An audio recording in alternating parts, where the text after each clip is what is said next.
Hello everyone and welcome back to my channel, The Nurse. I saw a very disturbing video on Facebook that I wanted to share and give my commentary on with the nursing world. It's a situation where two coworkers are arguing with one another because one of them feel as if the young lady is not doing her job. So I want to let you guys listen to it. I probably won't play the whole thing because you'll get the basic point. And then I want to give my commentary on a few things that I noticed that's wrong in this situation and give some solutions to this problem, but first tell you why this problem is existing. John, it don't matter. I don't need to be your superior. I'm your co-worker, and we supposed to be in this working together. I be talking about now. I'm going live with this shit. Every time we looking for her, she's sitting here in the break room or upstairs in the fucking room sleep. You telling me you put me on motherfucking Facebook? Bro? Yes, I put you on Facebook. Yes, I want them to see what the going on in here. Just because your uncle over the administration don't mean you do what the you want to do. You talking about I've done everything I'm supposed to do. Girl, you do not do your job. No, you do not. Mr. Smith is up there pissing. But Mr. Smith is combative. He be biting people. You want somebody to play with you? You go up there and let that man bag the piss out you. You still got to do your job. No. Either way it go. You still got to do your job. No, you don't. Every time I come or somebody looking for you, you asleep or you over here. You was out there smoking with that yellow the other day. You and Danielle was outside smoking outside the building the other day. Yes, Danielle told me. How Danielle told you that? Danielle smoking with me. Oh, okay. This is the type of shit y'all doing on the job. So we got patients upstairs that y'all not taking care of, and y'all sitting here. Y'all sitting around. You ain't like me anyway. It don't matter if I don't like you or not. You think because your uncle over there shit that you can do what the fuck you want to do. All right. Don't play anybody know. You play with anything else. Don't play with these names. So I'm gonna make sure I show this to everybody. Show them how you do. What you do. You don't do a motherfucking thing around here. You don't do nothing around here. You don't do nothing around here. Ain't shit to do around here. But sit on your ass. But sit on your ass. Sit on your ass and sleep. That's what you do. That's what you do. He got three diapers, right? We gotta stretch them out. Mr. Smith is up there right now. He need to be changed. What is you talking about? What is you talking about? He need to be changed. He don't want to be changed right now. And he got three diapers to let. Well, I'm visioning. I'm telling you that Mr. Smith needs to be changed. Go do your job. All us busting our ass on this floor, and this what we catch you doing. I'm going to stop the video right there because it's kind of distressing for me. I don't like a whole lot of arguing. So what I want to start with first is the lack of leadership on the unit. Obviously, the supervisor may or may not be aware of these two ladies' interactions that's going on right now, or she's not aware of maybe these two employees just don't get along at all ever and hasn't recognized it or has failed to address it. It's very important that employees are supervised and monitored and that everyone's roles are clearly defined. If everyone's roles are clearly defined, then you would not have this type of issue going on the floor.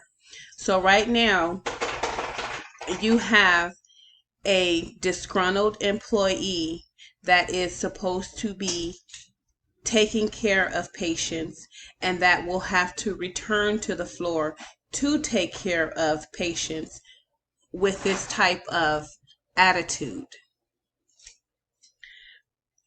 At the beginning of every shift, the nurse should pull her staff together and give them their roles. Obviously, the one employee is complaining about the breaks that the other employee is taking. Maybe breaks need to be designated. However, we know on night shift that this is very much different than the day shift, so it's more relaxed. You have more free time. You have more leisure time, we'll call it. So how each employee chooses to handle their assignments at night, it really shouldn't be that big of a problem as long as we aren't having skin breakdown, as long as patients are kept clean, dry, and turned as necessary, and everything is fine at shift change. There is a lack of understanding of how to care for a combative patient on the disgruntled employee's part. The young lady sitting in the chair, she clearly knows how to take care of her patient. He's being combative, so she's not going to force herself on him. She knows when the patient will calm down and allow her to change him. So she's not going to go in there and possibly get injured and cause injury to her patient.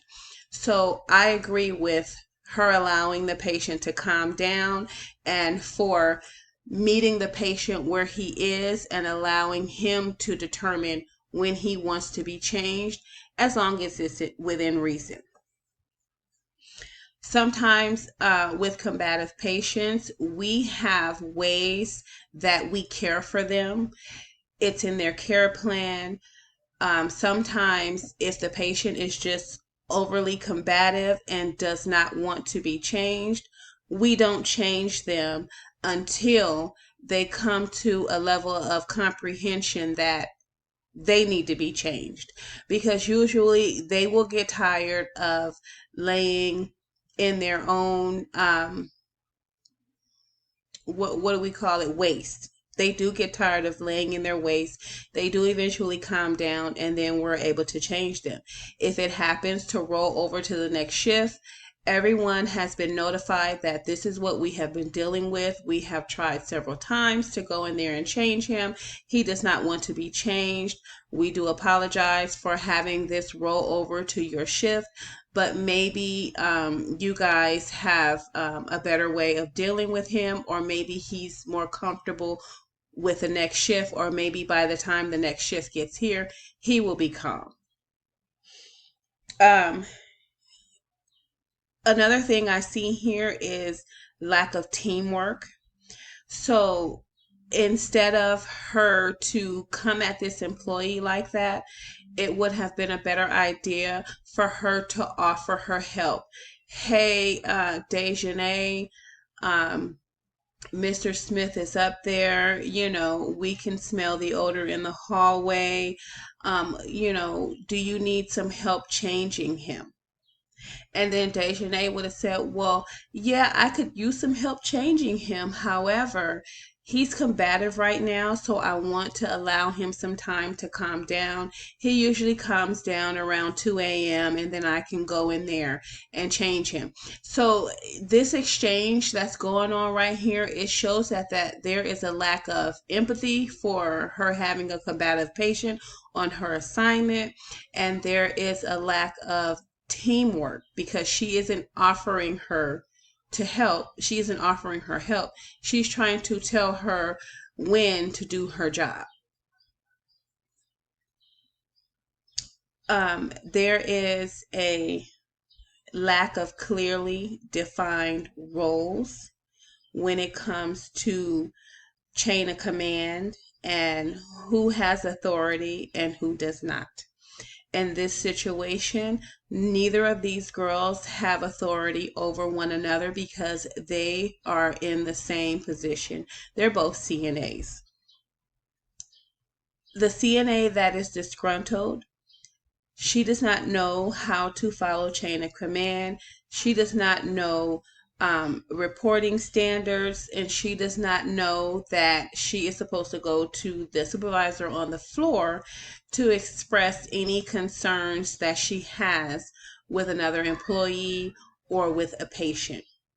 So, chain of command and expectations for reporting needs to be clearly defined with this young lady. She possibly needs to receive a reprimand for her behavior and needs education on how to handle these types of situations.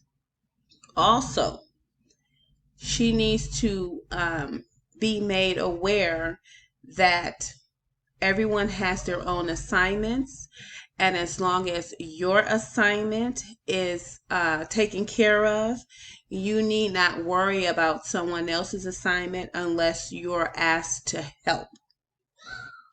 So that's another thing that needs to be defined. You do your work and you allow everyone else to do their work.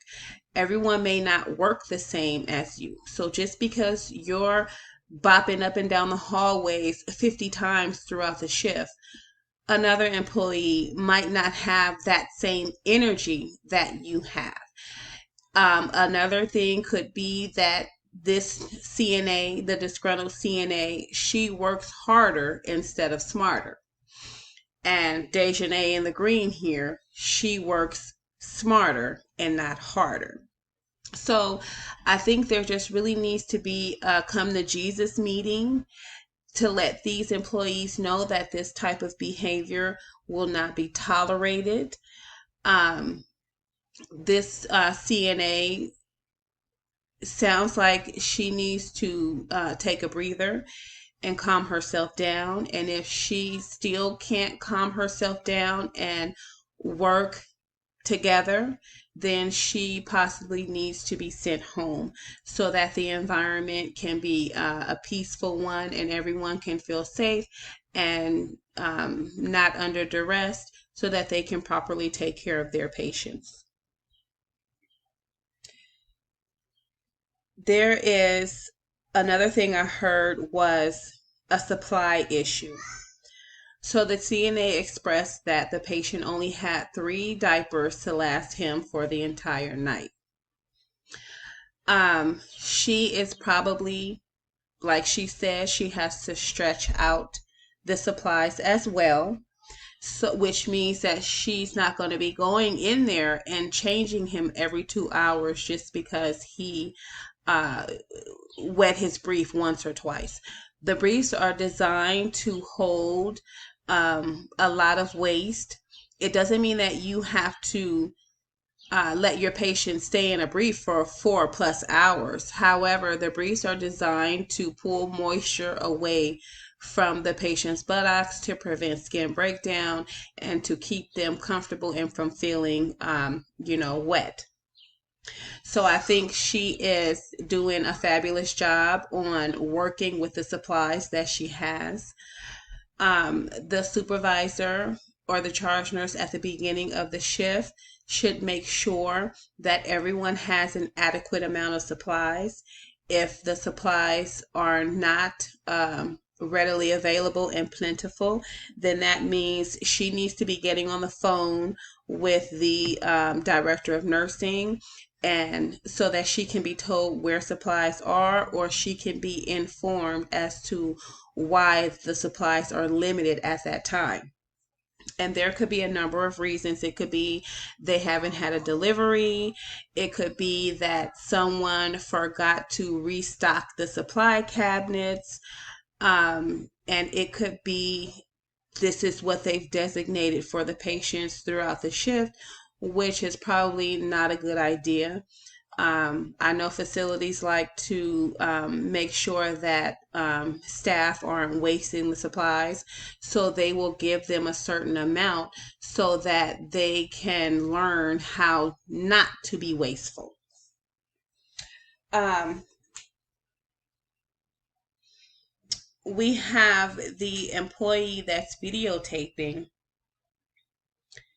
She is taking on the role of the supervisor, and she's not qualified to do that.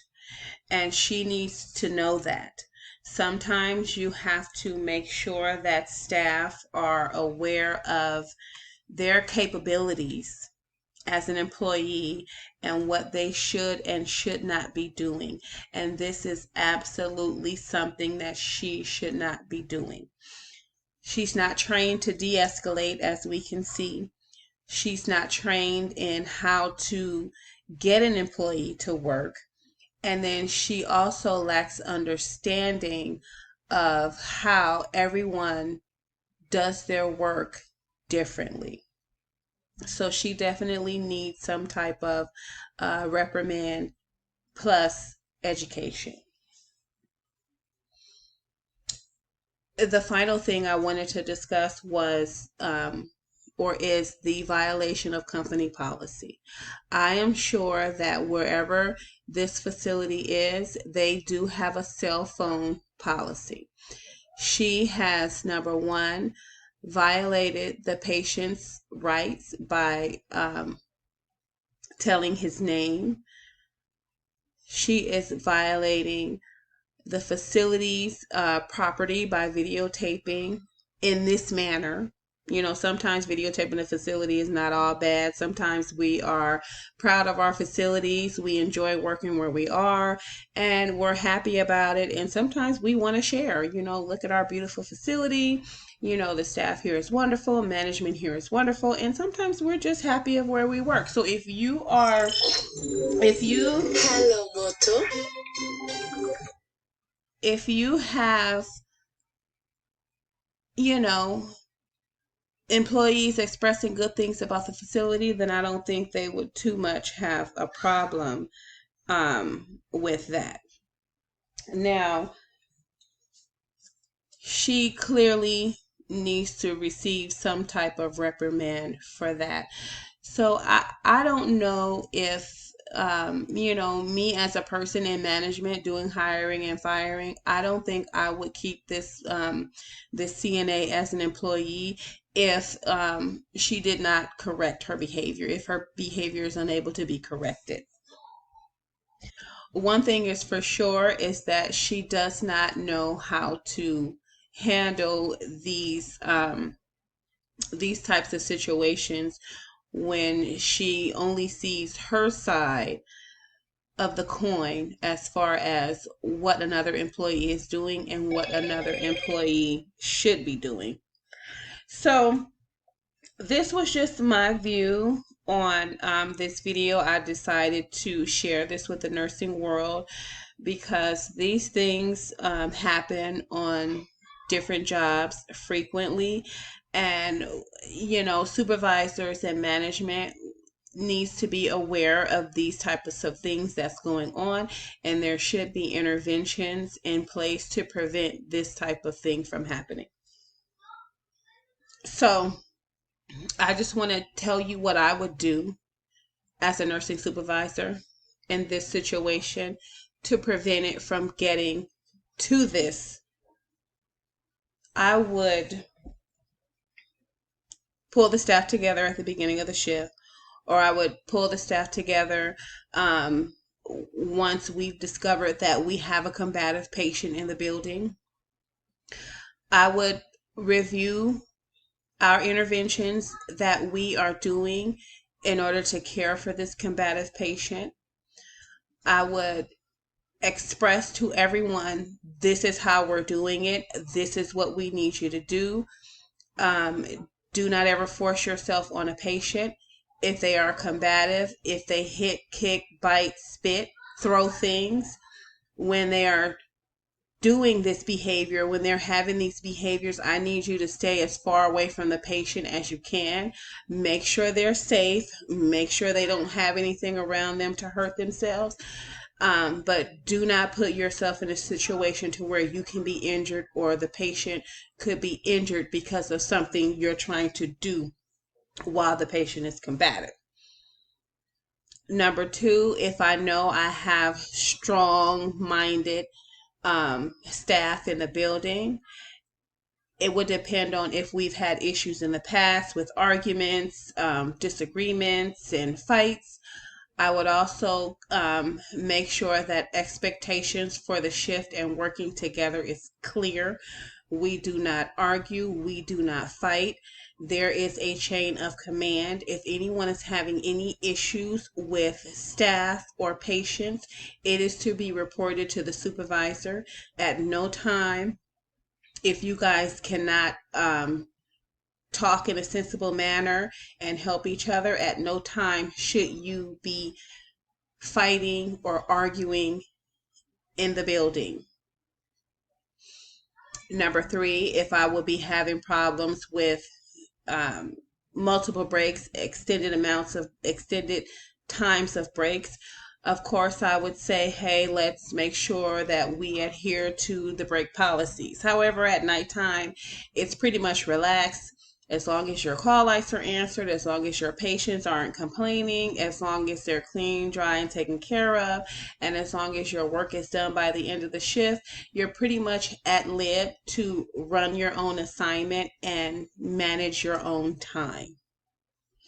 So I think we need to make sure we have proper leadership in place. I always say that sometimes it's difficult for a timid nurse to lead, but then a timid nurse can lead. There's just a different way that they can go about doing it.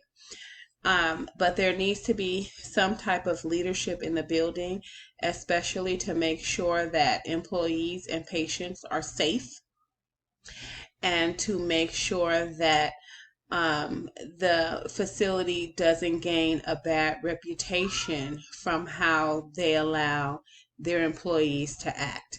Because, mind you, whatever happens in the facility, it usually spills out into the community. So, if patient care is lacking, it's going to spill out in the community via family or via staff. If fights and issues with employees are happening in the building, it's going to spill out into the public. As we can see here, this has spilled out into the public because this young lady is actively on Facebook Live recording this. So we just have to make sure that we have safeguards in place to make sure that everything is cohesive and conducive to a work environment. So anyway, this was my take on this video. Feel free to like, share, and subscribe, and I will see you guys on in my next video of The Nurse. Thank you so much.